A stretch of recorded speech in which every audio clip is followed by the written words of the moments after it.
Although most AIDS sufferers get the disease through sexual contact with homosexuals, AIDS can be received from blood transfusions from people carrying the AIDS virus.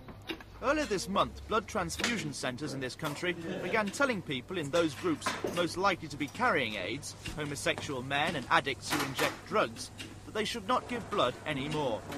But it should be stressed that on evidence from America, the likelihood of getting AIDS from receiving blood in an ordinary blood transfusion is very, very small. The risk is tiny.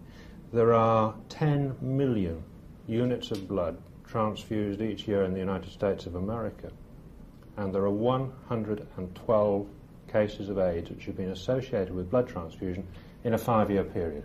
And I think those figures put it into perspective. But for Britain's 5,000 haemophiliacs, the problem is more serious.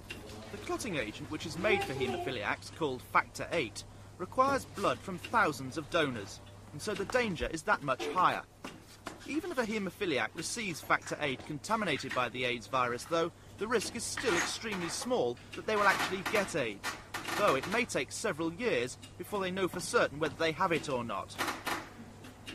The poor old chap with severe haemophilia relies for his health and his life on transfusions of the particular clotting ingredient that's missing from his blood.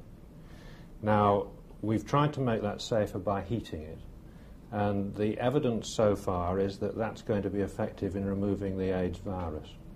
But we haven't been able to use heat treatment before for various scientific reasons, but also for the very real reason that by heating the blood product, you reduce the level of the clotting ingredient. Therefore, you need more donors and consequently the price goes up. So far, doctors haven't devised a test to see which blood donors are carrying the AIDS virus. But soon they'll be testing all donations to see if the donor is carrying AIDS antibodies, which would at least indicate a donor had been in contact with the disease. If I can sort of draw an analogy, if I take blood from you and test it for measles antibody, that tells me you've been in contact with measles. But it doesn't tell me you've had measles or you've got measles or you're going to get measles. It simply means you've been in contact. That's the only test that we've got available for AIDS at the moment.